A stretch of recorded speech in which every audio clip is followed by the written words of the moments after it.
Hi everyone, this is going to be a video walkthrough of problem 2, conceptual sorts, on the basic sorting exam prep worksheet for week 12. So let's get started. The prompt states answer the following questions regarding various sorting algorithms that we've discussed in class.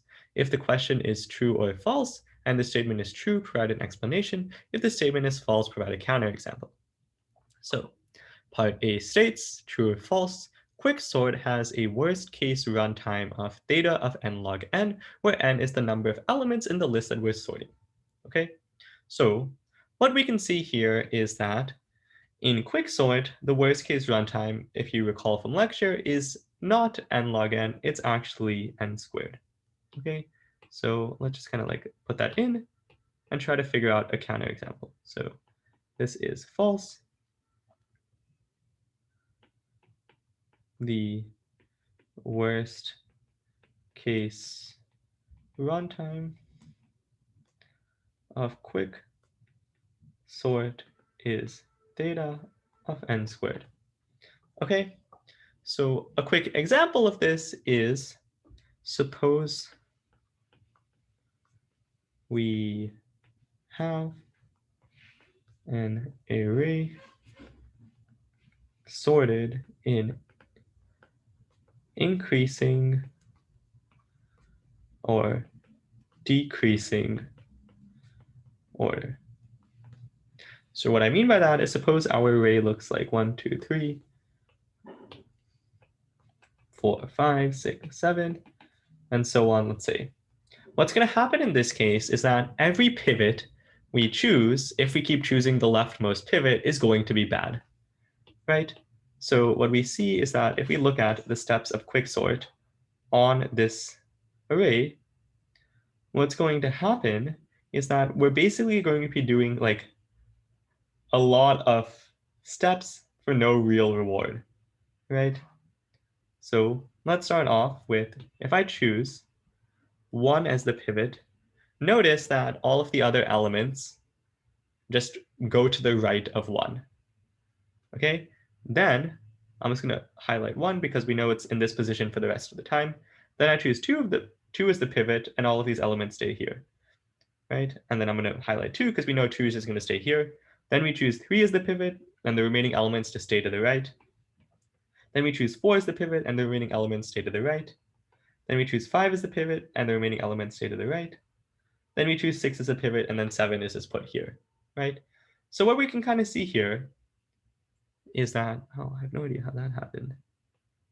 Strange. But anyways, what we'll notice is that when we run Quicksort, and the array is either sorted in increasing or decreasing order, every time we have a pivot selected, that pivot doesn't do much partitioning. That's the big intuition here. 3 being the pivot merely takes all of these elements and puts all of those elements on the right of 3, right? So what we can kind of convince ourselves is that this algorithm is pretty slow.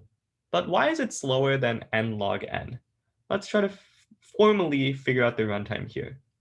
So notice that the first time when the pivot is 1, we look at every single element in this array, and we have to compare it to 1, right? So in that case, we're going to be performing n comparisons. Okay? Then the next time around, what we're going to be doing is we don't need to look at 1 anymore because we know 1 is going to be here, but we'll have to compare all of these other elements to 2, right? And what we will see in that case is we perform n-1 comparisons, right? And what we'll see is that every time we move down 1 step, we're going to be performing 1 less comparison. Accordingly, the total number of comparisons we do, like the total amount of work that we're really doing here in Quicksort, is the sum of this column, right? It's going to be n plus n-1 plus n-2 all the way up till 1. So if we look at the sum, it's something that we're very familiar with.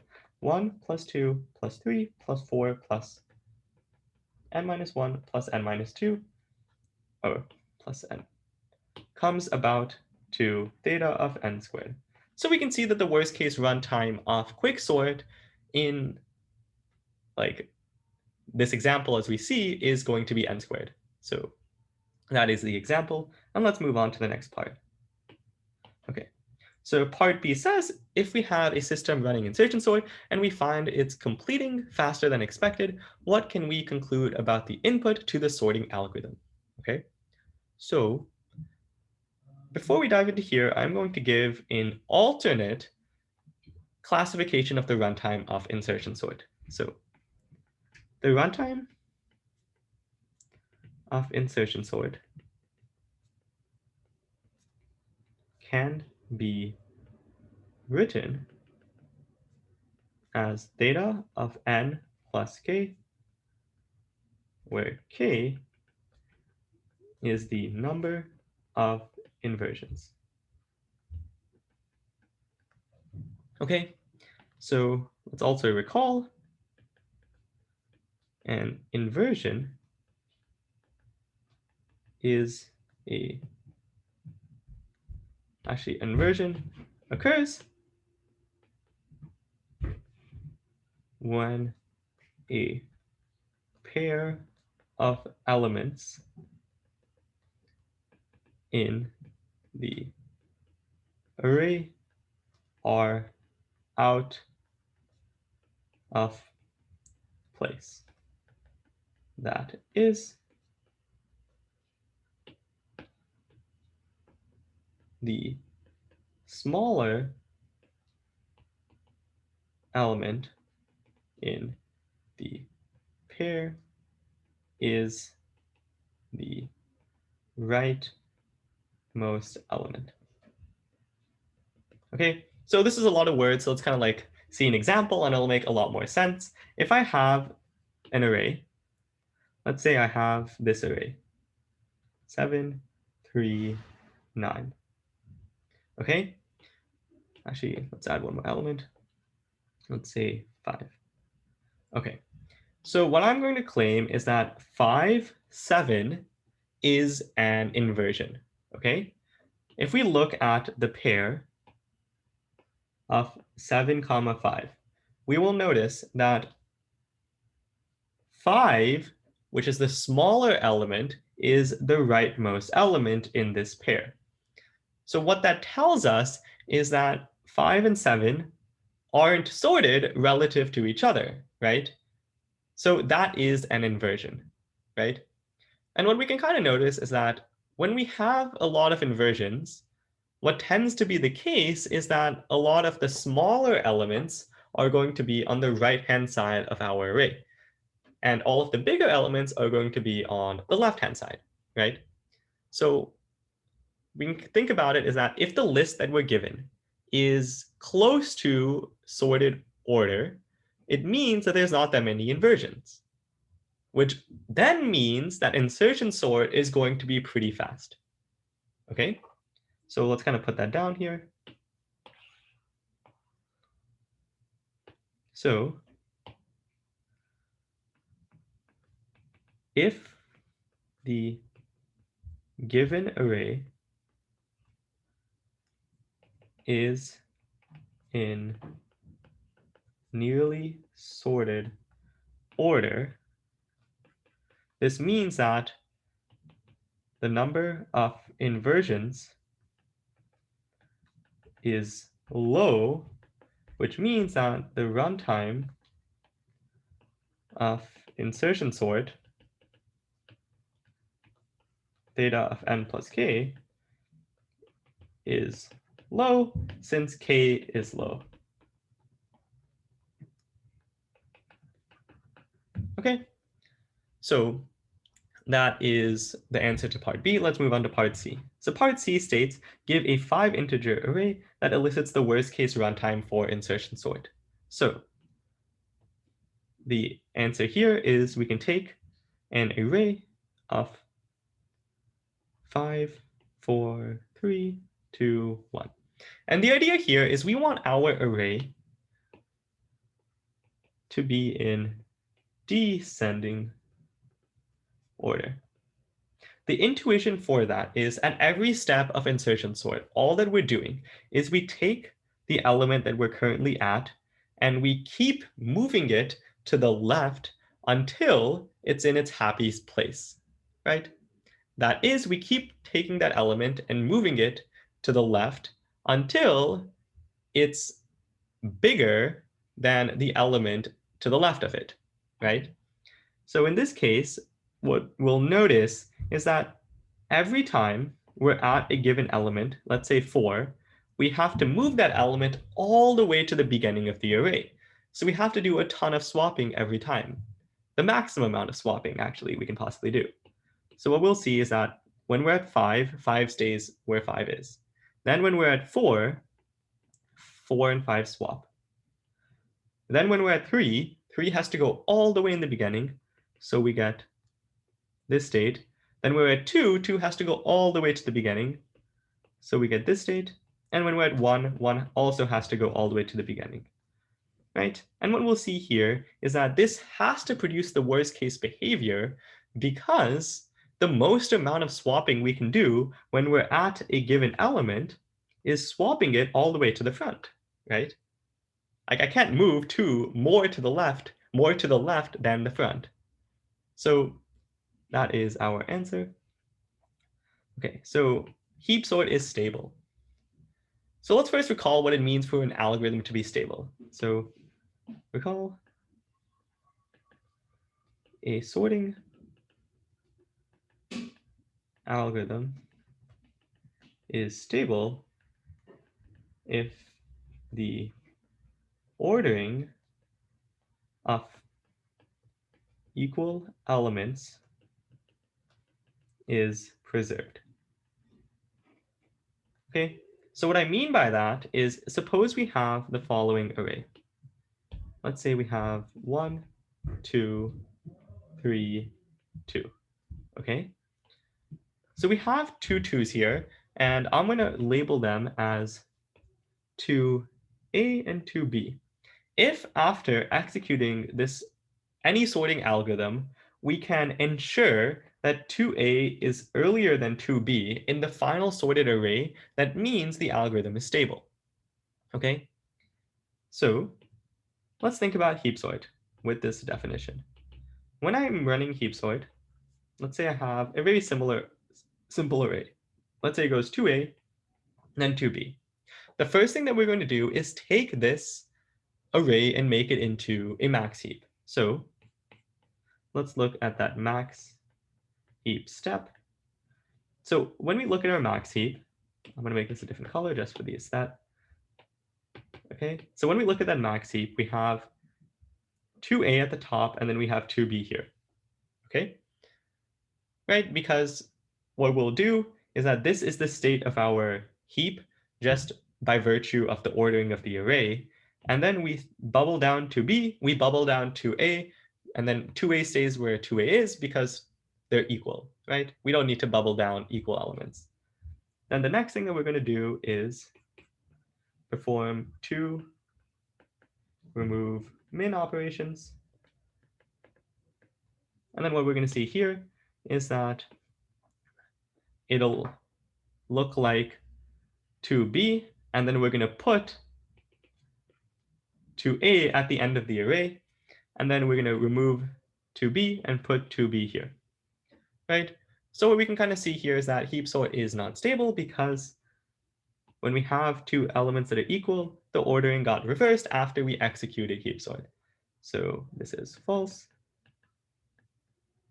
See example. Oh man.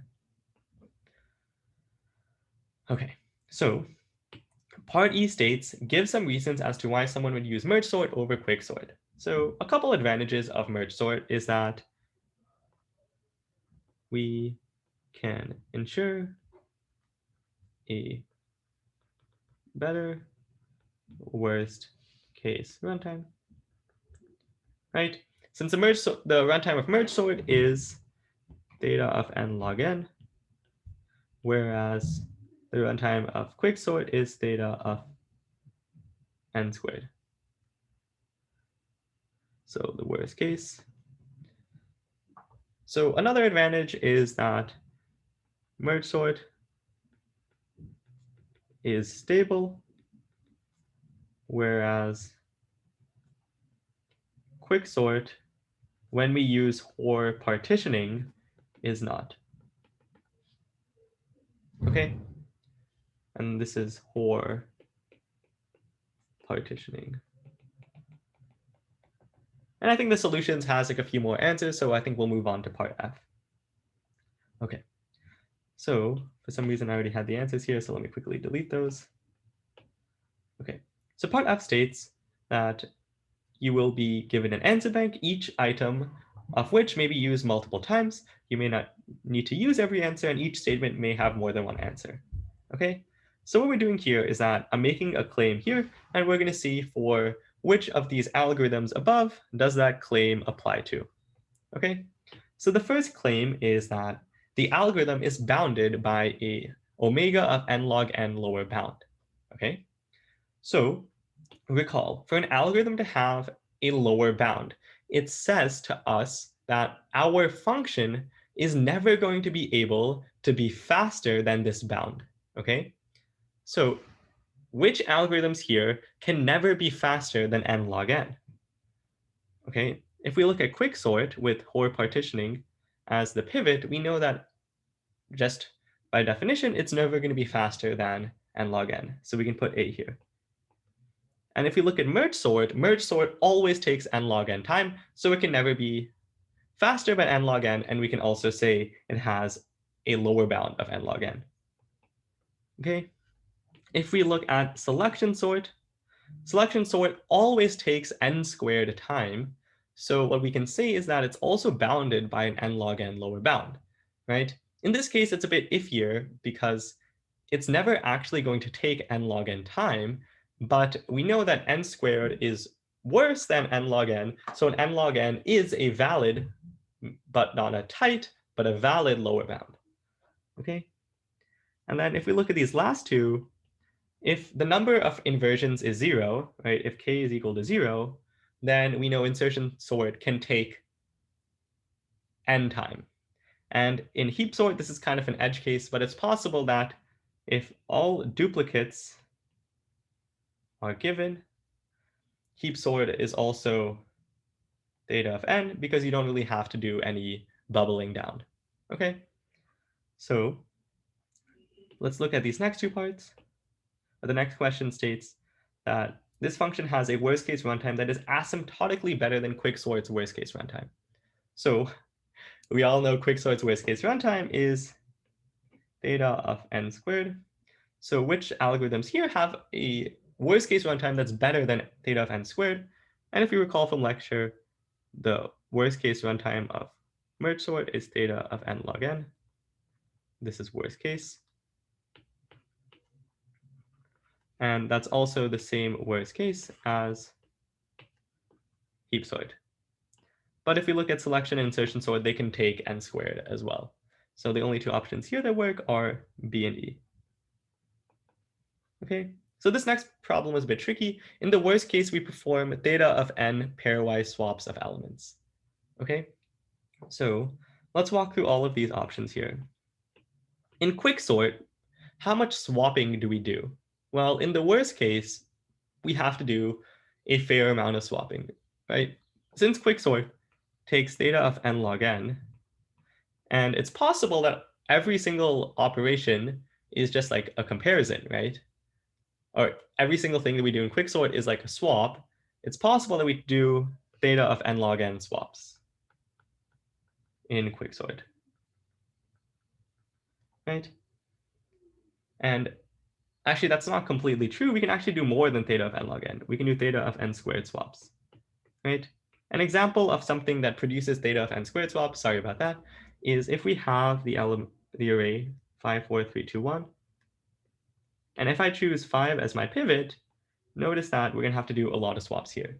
Okay, so that is the reason quicksort doesn't take theta of n swaps.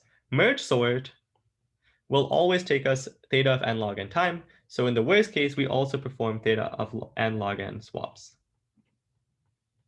And that's because like every step of merge sort, as we're going from the sort, like the individual pieces, and we're bringing it back up, we can have nlogn swaps. Okay, selection sort, on the other hand, every iteration of selection sort, we perform at most one swap.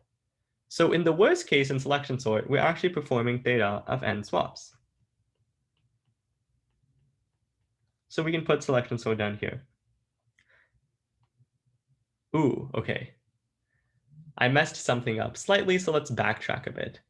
If we're thinking about merge sort, we're actually not going to do any, there's no swapping in merge sort.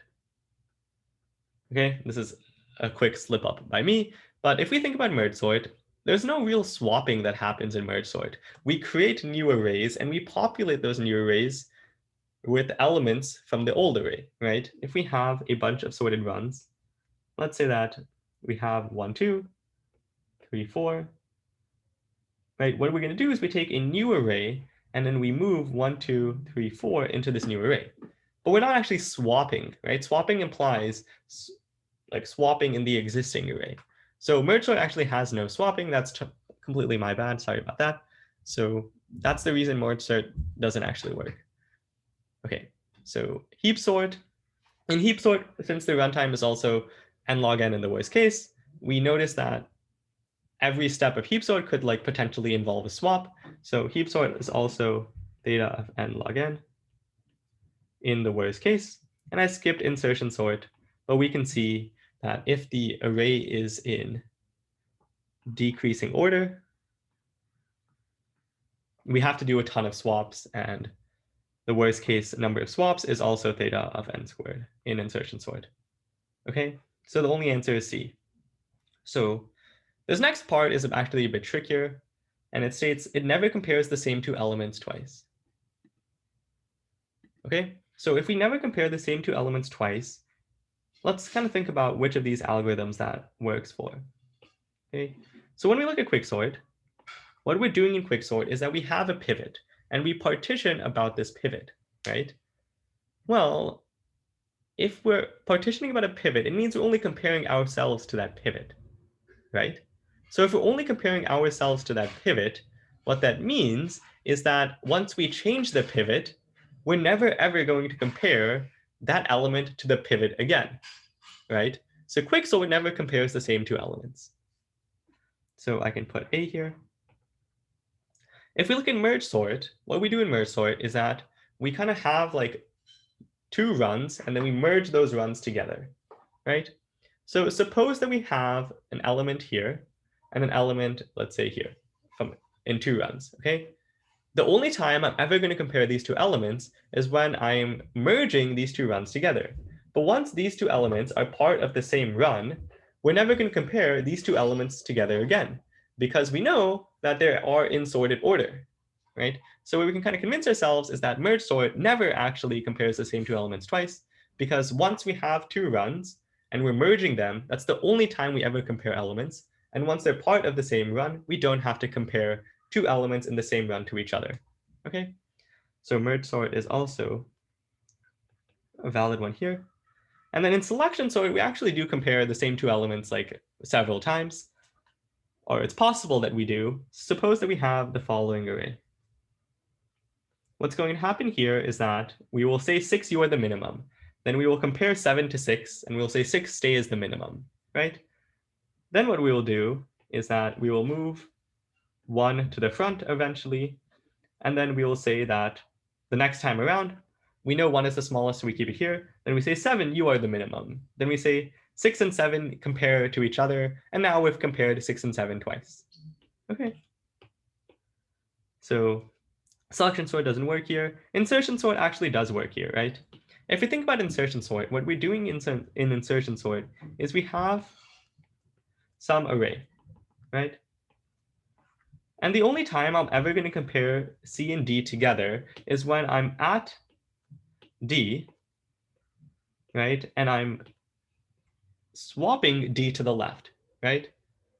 That's the only time I'm ever possibly going to compare C and D. So we can see here that insertion sort actually doesn't compare the same two elements twice.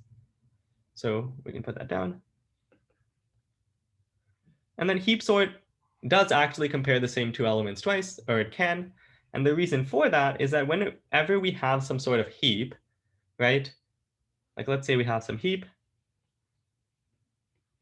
like with A, B, and C, right? It's possible that in the construction of this heap, we compare B and C together, right?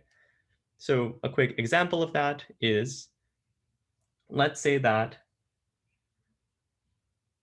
when we want to remove A, we compare B and C together to see like which one fills the void. And then earlier in the algorithm, it's also possible that we compare B and C together, right? So that is the reason for the heap. And what we can see is that heap sort doesn't really work here, okay? So the only ones that work are A, B, and D. And then the last part isn't too great. It says it runs in theta of log n time for certain inputs. Well, this isn't going to work because every sorting algorithm has to look at every element at least once, and there are n elements, so we at least have to perform theta of n work. So this is none of them, okay? So that is all for this walkthrough. I apologize if it's on the longer side, but I hope that was helpful.